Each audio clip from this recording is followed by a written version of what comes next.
Hello, magandang gabi sa inyong lahat, mga kababayan ko. Mhm. So, meron tayong re-reactan na video. Ito ay sa KMJS, no. Magandang malaman natin 'to. Ngayon ko lang ah ngayon ko lang siya mapanood. Pero meron muna ako sasagutin na comment dito. Ah, Kasi hindi naman lahat hindi naman lahat luma ng subscribers na meron ako eh. May mga bago galing sa mundo ni FLM, 'di ba? So may nagtanong sa akin dito. Shout out. Sige, shout out na nga muna ako yung mga nandito. Para wait lang ha. Shout out ko kayo. So shout out Ma'am MJC. Tama ba yung basa ko? Ma'am Elvindela, hello po. Sir Phil Historiador, dati siyang si Mr. Katuklas. Hello. Sir Remo Joey Rome. Ito from FLM community. Si Ma'am Maricon Norador. Di ko alam kung paano Uh, Sir Heckler, hello. Sir Ronel Navarro. Sir GC719, Sir Momong, Sir Julian Lakyan, Super Kahel, hello. Si nasa Hungary ka, no? Kamusta ka na diyan? Sir UPS, hello. Sir Jeffrey D. Guzman, hello. Ma'am Ami Recrio, tama po ba? Sir JM Tomis, hello. Sino ba yung mga peking ghost hunter po ng Mindanao? Ito yung content ko nung umalis ako kay Sir Norman Mangusi noong 2020. Marami kasing manloloko sa larangan na to eh. Sir Marden 888. So may question sa akin si Sir Fluffy Gibbs, no? Sasagutin ko lang muna to.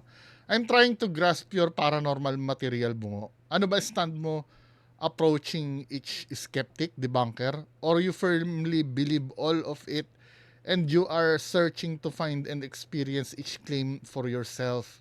Sana masagot mo for the new guys like me that want to catch on dito sa material mo. Salamat. Tapos sabi niya dito, reason I'm asking is because I notice you are very close to Ed Caluwag. This his thing and livelihood. So I'm not sure if you're debunking fake claims with him because you believe in all of it, or you are complete non-believer and trying to debunk people claims and prove that none of these things are real. No disrespect at all. I just want to know para I know how to approach your material. Thank you. Salamat, sir. English kasi eh. Pero pipilitin ko sagutin ayaw ng pagkakaintindi ko dito sa sinabi ni sir. Sorry sir, baka mamaya magkamali ako na intindi. English kasi yung comment eh. Ako, skeptical believer kasi ako. Sa multo, naniniwala talaga ako sa multo. Pero may mga bagay kasi sa mundo ng paranormal na hindi lang multo ang ang subject eh. 'Di ba, nandiyan yung engkanto, witchcraft, ano pa ba ang kasama sa paranormal, kahit anong occultism. Basta alam niyo naman when you say paranormal eh, 'di ba? Now, kung tatanungin mo ako, for example, totoo bang may kapre? Totoo bang may aswang? Totoo bang may duwende? Totoo bang may tikbalang? Hindi multo yung mga yon, 'di ba? Elementals yon, or engkanto o laman lupa. Ang sagot ko, hindi ko po alam. 'Di ba? Pero kung kayo ay naniniwala na totoo ang duwende, aswang, tikbalang, kapre, etc., go ahead po. Kalayaan niyo yun. Hindi ko pwedeng alisin sa inyo yung paniniwala na yon. 'Di ba? Hindi ko pwedeng alisin sa inyo yung paniniwala na yon. However, 'di ba, kapag may pinakita ka sa aking video na peke, sasabihin ko talaga kung peke o hindi. Tandaan nyo ha, hindi ko inaatake dito yung paniniwala nyo. Ang pinag-uusapan natin dito, yung video na pinapanood natin. Kung fake po ba o hindi. Yung video. Hindi ko sinasabing peke ang aswang, hindi ko sinasabing hindi totoo ang engkanto, etc. Hindi ko alam ang sagot niyan. Malay nyo, sabihin ko dito, walang totoong engkanto, paano kung makakita ako ng engkanto? Sabihin ko sa inyo dito, hindi totoo ang aswang, paano kung makakita ako ng aswang, babawiin ko yon. So, ang pinaka-confirm kasi, merong mga peking, may mga peking ghost hunter. Kasi yung mga peking ghost hunter, nabababo yung passion namin eh. Kasi itong pagsasaliksik sa paranormal, passion ko to eh. Gusto ko kasing malaman kung totoo o hindi. Kasi wala pang confirmation to 100% eh. 'Di ba? Now, yung pagiging close ko kay Sir Ed Caluwag, naiintindihan niya ako na ako ay debunker. Hindi sa lahat ng oras, basta si Sir Ed Caluwag, ito misconception eh. Pag si Sir Ed Caluwag daw, hindi ko daw dinidebunk, hindi ko daw inaano. Kung alam nyo lang, pag magkasama kami dalawa ni Sir Ed Caluwag, 'di ba? Meron akong video niyan na every time na magkasama kami ni Sir Ed Caluwag, tanong ako ng tanong. 'Di ba? China-challenge ko minsan. Panoorin niyo yung ilalagay ko yung link niya sa baba, yung susubukin si Sir Ed Caluwag. Hindi lang yun ang nangyari. Ang daming beses na na may mga test na akong ginawa kay Sir Ed Caluwag. Well, may time na inconclusive. May time na hindi na hindi ako satisfied. May time na nakukonfirm naman yung sinasabi niya. 'Di ba? Patuloy 'yun at naiintindihan naman ako ni Sir. Hindi naman nababastusan sa akin si Sir Ed Caluwag. In fact, nga gusto niya nga 'yun eh. Na may nagsusuri sa ginagawa niya. Sa dinami-dami ng psychics, na ghost hunter o espiritista na pwede ko suriin, bukod tanging si Sir Ed Caluwag lang ang pumayag na sumama ako. 'Di ba? Maybe may mga bagay kami na hindi pinagkakasunduan, katulad nung, kasi ako yung tawas, yung I think naniniwala yata si Sir Ed dun eh, doon sa tawas. Well, siya yun. Ako, skeptical ako dun. 'Di ba? Pero open pa naman ako kung mapoprove. Merong mga bagay kasi na na talagang hindi kami pero yung pagkakaibigan namin sa isa't isa nandoon. Hope you understand 'di ba? Yun lang. So proceed tayo dito sa content na gagawin natin. Ito ay sa KMJS, mga kababayan ko. Ito ay regarding dun sa may nakita daw na tiyan. Ito yung content ko before, bago ako bumalik kay FLM. 'Di ba? So ito, yung daw, yung may misteryoso daw na natagpo ang kumpul-kumpul sa loob ng tiyan. Actually, feeling ko buhok ito kasi may nabasa na akong ganitong case eh. Hindi ko pa napapanood to Pag nagre-react kasi ako ng video, mas magandang sabay tayong nanonood. Kasi pagka napanood ko na to, saka ko re-reactan, feeling ko parang scripted kapapasa lang sa akin nito. Itong video na to. Pero base dun sa nakita kong thumbnail, feeling ko buhok yun. May tawag dun Rapunzel syndrome ba yun? Ini-spoil ko na agad Panoorin natin. Misteryosong sumasakit ang... Kaya ako nireakan to at binilang ito sa parang paranormal. Kasi parang misteryoso na naman daw ang dating. Hahalo, at pag ang Pinoy kasi hindi naiintindihan yung nangyayari, ipapasok nila ng paranormal yan. Mas shortcut kasi yun kaysa mag-isip ka For example, may isang content ang KMJS na na may nawawalang panty ng mga babae. Instead na lumapit sa pinaka-logical na na explanation yung mga tao, mas gusto nila na laman lupa yung kumukuha ng panty. 'Di ba? Culture ng Pinoy yun eh, 'di ba? Yung mga nagtataka sa akin kung bakit ganito ang screen ng KMJS. Diskarte ko po to ha, kasi para hindi po ako makopyright. Kasi talamak sa copyright pagka GMA ang re-reakan mo na video eh. Yung news nila okay lang. Pero itong mga KMJS na ganito, tsaka huwag kayong magagalit kung post ako ng video at daldal ako ng daldal. Ito po ay reaction video ko. Ang papanoorin nyo po talaga sa video ko ay yung reaction ko. Hindi itong video. Dahil kung gusto nyo panoorin to ng buo na wala akong sinasabi, meron po yan sa channel ng GMA. I-search nyo po. Ha? Ang papanoorin nyo po dito ay yung sinasabi ko. Maliwanag na tayo kung bakit hindi ko i-full screen. Kasi makaka-copyright. 'Di ba? Pwede ko naman, under fair use, pwede ko naman reakan ito.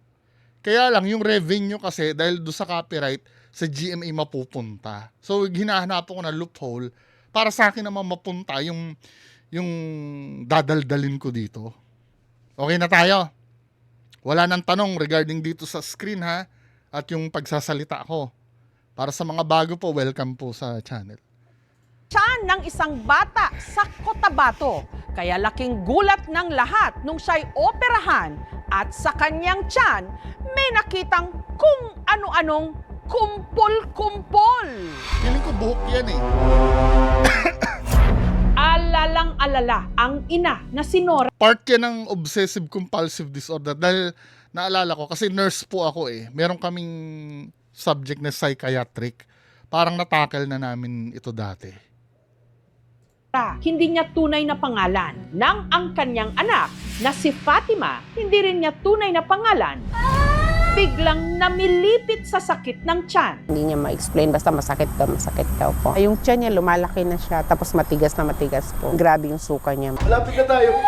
Si Fatima agad isinugod sa ospital at napakamot uli sila ng ulo nung nalamang ang kanyang dinaramdam. Hindi kayang idaan sa simpleng gamutan lang. Si Fatima kasi, kinailangang operahan. Pag hindi pa ako pumayag sa operation, baka kung ano pang mangyari sa kanya. At halos nagtayuan daw ang kanilang balahibo nang may nakuha mula sa tiyan ng dalaga. Buhok nga to. Buhok. Rapunzel syndrome to. Yung isa yung malaki, black. Tapos yung apat man siguro. Search nga natin yung Rapunzel syndrome. Wait lang ha. Rapunzel syndrome. Ayan o, common ko, may hairball. Rapunzel syndrome is a rare condition where a hairball, trichobezor, kung whatever ang basa niyan, forms in the stomach and a tail of hair extends into the small intestine, causing digestive issues. Diba? Often in adolescent females with trichotillomania. Kapag may mania, part ng ano to, diba? Ng, anong tawag dito? Bipolar. Kasi manic episode yun eh. Ayan. Rapunzel syndrome nga. 'Di ba? Ano yan, naipon 'yun. Kasi yung keratin kasi isa sa mga strongest tissue ng, tama ba yung term tissue? Matagal na akong wala sa medical field eh. Ang isa sa pinaka strongest na na tissue sa katawan ng tao ay yung keratin. Dun gawa yung buhok eh. Sa kalabaw, di ba yung sungay nila, keratin din yun. Mahirap i-digest yun eh. Kahit nga, excuse me, kahit nga daang taon na yung nakaraan, may buhok ka pa rin nakikita eh. Hindi talaga sila, masyadong, or hindi siya nabubulok unless na lang nasunugin mo. Puro yun? Or How tatlo? much more kung hydrochloric acid ng tiyan yung ipapantunaw mo, hindi kaya. Mayroon lang siya nakabalot na yellow. Ano ang nakuha sa loob ng tiyan ni Fatima? In the world, nasa 120 lang ang recorded cases. Kaya sobrang rare talaga nung kaso ng pasyente natin na to. Mga magulang, nababantayan niyo bang maigi ang inyong mga anak? Nitong December 30, ang payapang gabi ng pamilya na nakatira sa Kidapawan City sa North Cotabato, nabulabog nang sumakit ang tiyan ni Fatima. Grabe yung pagsusuka niya. Halos hindi na daw siya makatayo. Naisugod siya sa ospital. Nasa Jensen po ako that time. Nagdasal ako while nasa biyahe ako na malampasan niya yung nangyayari sa kanya.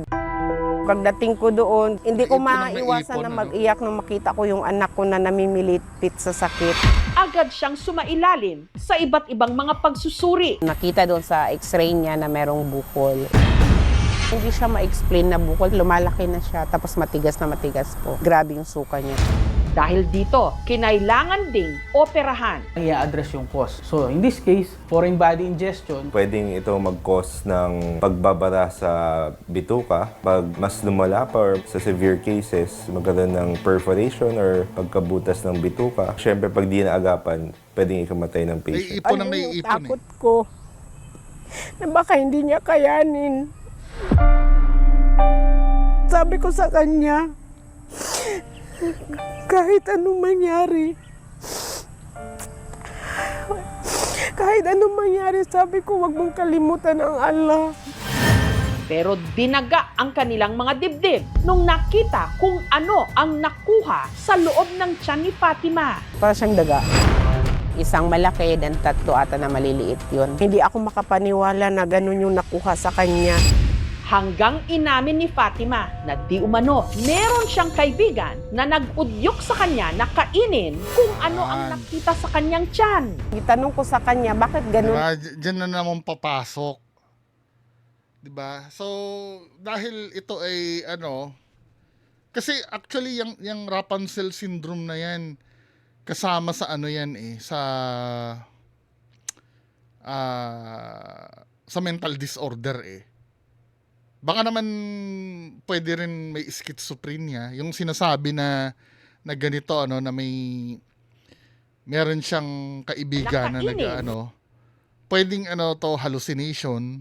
'Di ba common niyan common symptoms ng schizophrenia kasi ito visual hallucination dahil may nakikita daw siyang kaibigan Pero kadalasan yung pinaka-common yan, yung auditory hallucinations, yung may naririnig na boses. May kaibigan akong ganyan na matino pa naman siyang kausap, pero may naririnig daw talaga siyang boses. Nagpa-albularyo na siya at lahat-lahat. Pero napag-alaman nung siya, may mild form of yun nga. Kaya umiinom siya ng gamot.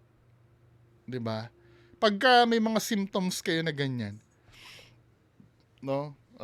asikasuhin nyo na agad, hanggat maaga pa. Kung ano ang nakita sa kanyang tiyan. Itanong ko sa kanya, bakit ganun, umabot ka ng ganun? Meron daw siyang kaibigan. Babae po, mahaba ang buhok, pangit daw ang itsura.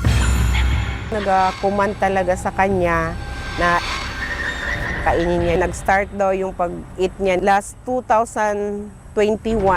Pag every time na masaya siya, may problema siya, kapag nag-iisa siya, and then pag magising siya ng hating gabi, Psychological bibigla na lang disorder. siya. Nung mga panahong yun daw kasi, dumaan sa matinding pagsubok ang kanilang pamilya. Nagkasakit kasi ako, and then merong misunderstanding sa amin dalawa ng father niya. So parang naaawa daw siya. Ang dami ko nang iniisip, daming bayarin.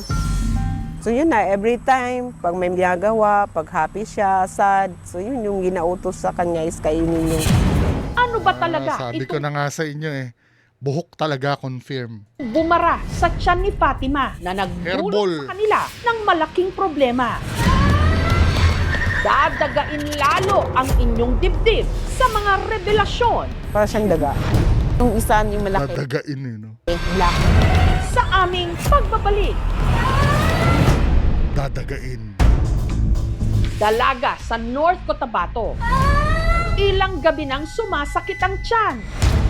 At nung siya'y operahan ng mga doktor, nang hilakbot sila nung nakita kung ano ang sanhi nito.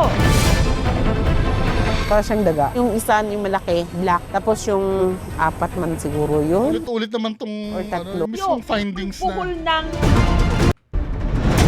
Paano ito napunta sa tiyan ni Fatima? Si Fatima, palaayos daw talaga. Mahilig siya ng passion. Kung ano-ano yung style na buhok na ginagawa niya. Kaya ganun na lang daw ang pagtataka ni Nora nung napansin niya na ang buhok ng kanyang anak umiiksi at numinipis. 2024 man siguro. Sabi ko, ano ba nangyayari sa buhok mo? Bakit ganyan? Pag wala siyang hijab, makikita mo yung mga buhok na yan nagtayuan ko. Na parang bagong tubo. Yun pala, si Fatima mismo ang Rapunzel kumakain syndrome nga. ng kanyang buhok. Ilang ulit po kami nagupitan ng buhok. Yung sa kanya, siya yung naglinis nun kasi sabi ko, ikaw na bahala maglinis niyan. Nagulat ako, bakit gano'n? Nagkakain ba siya ng buhok? Di umano, Kinakain. may kaibigan siyang nag-udyok na gawin ito. Hindi ako makapaniwala na ganun yung nakuha sa kanya. Walang halo po na dumi. As in, purely hair po siya. Yung buhok hindi natin na digest. So, kung kinain natin ito, lalabas din natin ito na buhok pa rin. Dahil ito dun sa compressive effects ng hairball, sumasakit yung tiyan natin. Delikado ito. Ang laking question mark sa isip po, bakit buhok? Psychological Ayon sa yun. eksperto, si Fatima, posibleng may kondisyon na kung tawagin Rapunzel Galing na! sa kwento. Sabi ko okay, sa inyo eh. na si Rapunzel Rapunzel syndrome yan eh. na ang buhok pagkahaba-haba. Ang Rapunzel syndrome, karaniwan daw dulot ng psychiatric condition katulad ng trichotillomania o yung Ayun, kanina yung binasa nakaugalian natin. na paulit-ulit na paghila ng buhok. Gayun din, ang tinatawag na trichophagia o ang pagkain Kain. ng sariling buhok. Baka yung bata, dahil nasa-stress siya, doon siya nakakuha ng tinatawag natin na reinforcement na nare-reward siya. Mukhang may kinalaman ito sa mga family conflicts o di kaya interpersonal conflicts merong- na. Halimbawa, hindi expressive yung bata. Doon yan na ilalabas. Actually, meron pang ano ba dyan eh, yung pika na tinatawag. May tinatawag na pika eh.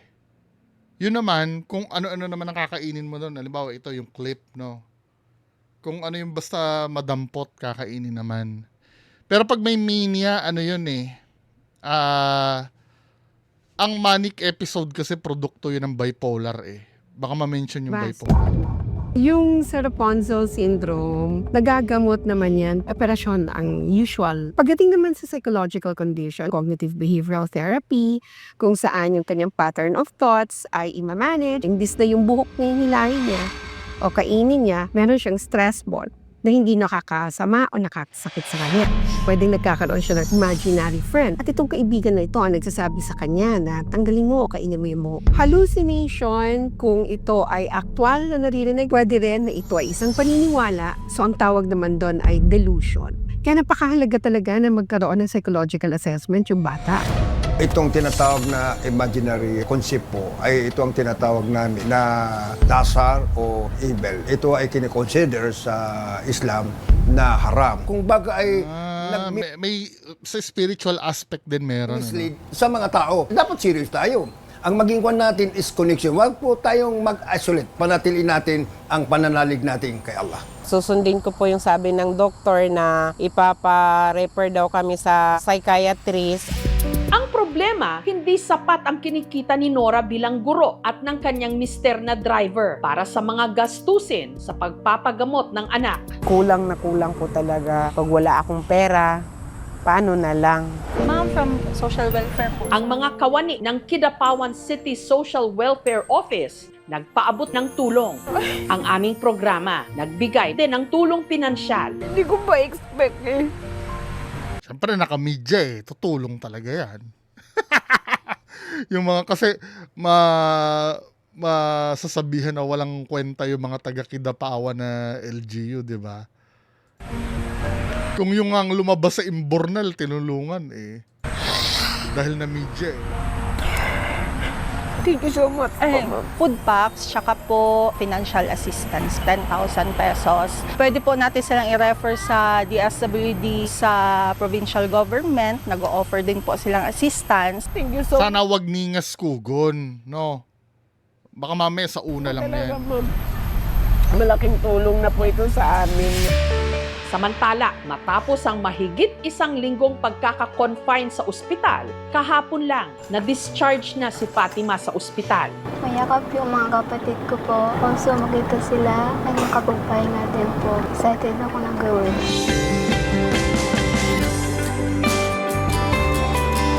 Anyway, so yun lang, no. Sa akin lang kasi yung mga ganitong ano, bago kasi yun katulad ng sinabi ko kanina, ano no. Problem sa ating mga Pinoy yan na maghanap agad sa, alam mo yung mas gustuhin pa yung reason na sobrang layo kaysa dun sa madaling isipin. For example, no, pag may nakita ka lang na isang kaganapan or nasaksihan ka na bigla na lang namamatay. Ganito, for example, no, may isang subject uli na napanood ko, yung sa mga ano nila, sa farm nila, palaging namamatay yung mga manok, 'di ba? Or yung mga basta alagang hayop, manok, pato, namamatay. Alam mo, ang sakit ng mga Pinoy, yung mas gusto pang isipin na yun ay aswang agad. Hindi mo na mag-isip na, hanggang sa inimbestigahan yung pala wild na aso lang. Yung pumapatay doon sa mga manok. Pero, di ba, ang ginawa ng mga tao, naghanda ng bawang, ng rosaryo, ng asin. Di ba, men? Hindi ko sinasabi na na wag kayo maniwala kasi culture na natin yung aswang sa ayat sa gusto nyo eh. 'Di ba? Kung naniniwala kayo, hindi okay lang naman. Pero sa akin, sana gamitin muna yung utak bago maniwala na yan ay produkto ng isang duwende or ng kapre. 'Di ba? Sabi nga, kahit nga mismong si Sir Jaime Licauco ang sabi niya, nung nabubuhay pa siya, i-eliminate mo muna lahat ng logical explanation. Lahat ng scientific explanation. Kapag hindi swak lahat doon pa lang tayo magi-start na ang isang bagay ay paranormal na. 'Di ba? Kasi sometimes, alam mo, ikakapitalize yan ng mga manggagamot na pagkaperahan kayo eh. Hindi naman lahat, hindi naman lahat malay mo, somewhere out there, may manggagamot talagang totoo. Ang ibig ko sabihin sa manggagamot, yung mga albularyo, malay mo naman, meron naman totoo. Pero sometimes kasi, ang hangad nung iba kasi may pagkaperahan. 'Di ba? Lahat kasi ng profession, may ganyan eh. Yung mga doktor nga, 'di ba, may mga peking doktor. May mga peking engineer, may peking abogado. 'Di ba? Pero buti nga 'yun, mahuhuli mong peke yung mga 'yun pag walang lisensya eh. Yung mga albularyo, paano mo mahuhuli pag peke 'yun? By faith lang naman yung puhunan nila. Na maniniwala ka, 'di ba? Ang pinopromote ko kasi dito sa channel ko yung pagkakaroon ng critical thinking. So, yun lang naman mga kababayan ko. Magandang gabi sa inyong lahat. Bye-bye.